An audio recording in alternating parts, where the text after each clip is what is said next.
So guys, first point is email ID. When you are receiving any call letter, just check the from ID. Consider you are getting a call letter from freshersworld.com. Then email ID should be so and so person @ freshersworld.com or freshersworld.in. If you are not receiving this kind of email ID, for sure that call letter could be a fake one.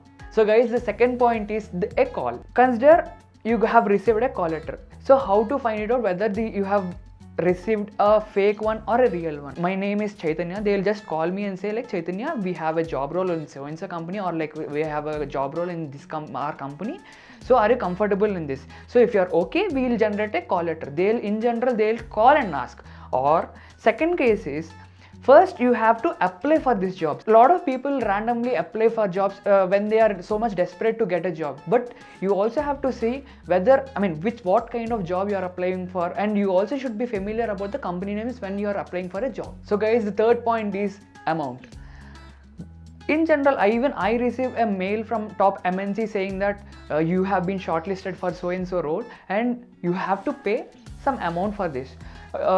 In general, I will not say about that company name, but I keep on getting mails from a top MNC saying that Chaitanya, you have been shortlisted for a software role. Our company is in one specific location. You have everything is done, but in order to generate your call letter, or in order to generate your basic info, if you want to register in that company, first you have to pay us some amount so that we will generate you a flight ticket, so you can come from your place to our place, and you can get your money refunded.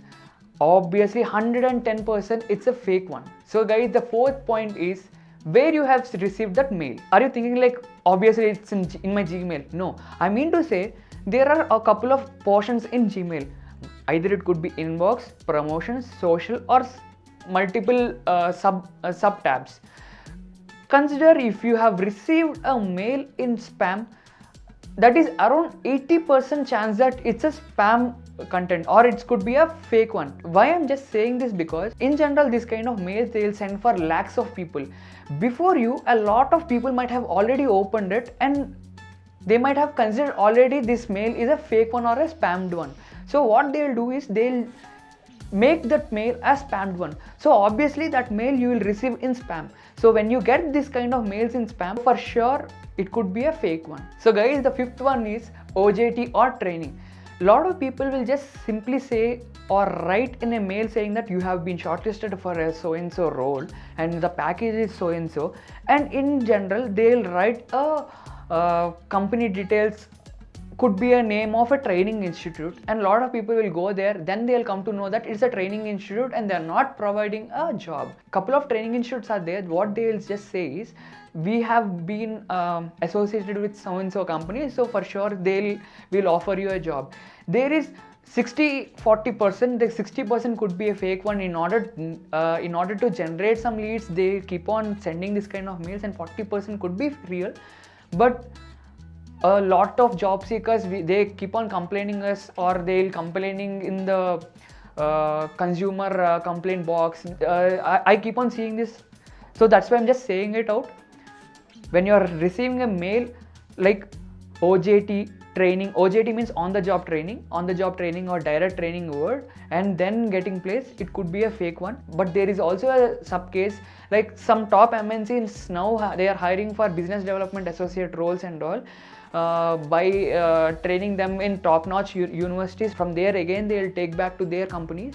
So even that is happening. But when you are seeing this same thing with a small training institute name, it could be a fake one. So guys, next point is proper location.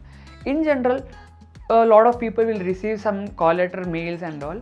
So when you receive a call letter, consider if they are not saying the exact location of their company, it could be a fake one. For example, when you are receiving a mail from Freshers World, it could be a call letter. When you are receiving a call letter, it could be like a walk-in. For sure, they will mention the walk-in details, or they will mention the exact location of the company. When you are not seeing the exact location of a company in your call letter, for sure it could be a fake one. Guys, next point is companies check. For example, you have received a call letter, or you have received offer letter from a small company. A lot of people doesn't know they cannot easily find it out whether the company is a real one or not. So there are a couple of websites where you can check whether the company is a registered one or not. If when a company is not registered one, there is 90 to 95% that it's a fake one. For the same case, you can also just go for the review websites like Glassdoor and or couple of websites where they are keep on reviewing about the companies and organizations, so you can also go for it. So guys, the next point is MNC names. For example, if you have received an email like, hey dear Chaitanya, you have been shortlisted for so and so role and so, I will not just say the company names, but those are the very much familiar company names where you might have heard, or it could be a dream company where you want to work for. They'll just say like, we have openings in blah blah blah companies and they are hiring for top high paid salaries for around some 3 to 15 LPA or 5 to 20 LPA. So this is the biggest trap where a number of people try to call them, because in this kind of mails they'll also keep their phone numbers, or this kind of section also you will find it out in some job portals as well. So when you just see this MNC names and n number of MNC names, for sure don't call them. So guys, next important point is interview. Guys, like it's a very easy or common point that if you are not going for any interview, consider you haven't attended for the first round, or you haven't attended for the second round, or it could be like you haven't attended even a telephonic round earlier. So for sure, how can you receive a offer letter from any company? So 100% it's a fake one. I keep on getting this kind of mails from different places. So it's a very much trigger point to find it out whether it's a fake one or not. If you haven't attended for any company and if you are getting an offer letter from that company, offer letter means like tomorrow you join or like day after tomorrow you join, it could be a fake one. So guys, the last and important point is, and a lot of top MNCs or a lot of some recent companies, they are asking for a deposit amount. I do agree for some extent and I do not believe in this kind of policies, but considering this point as their major point, a lot of fraudsters has come in online. They just keep on saying this kind of terminology. They'll use the big MNC words to impress you or in order to trap you.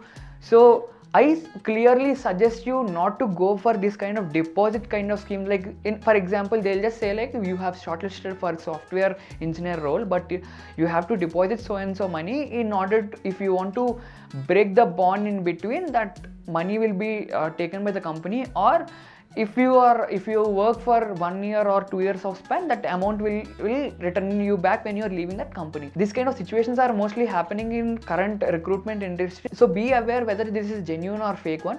So just ask for one of your friends or for the people who have already went for this kind of job, or else you just go for reviews in Google.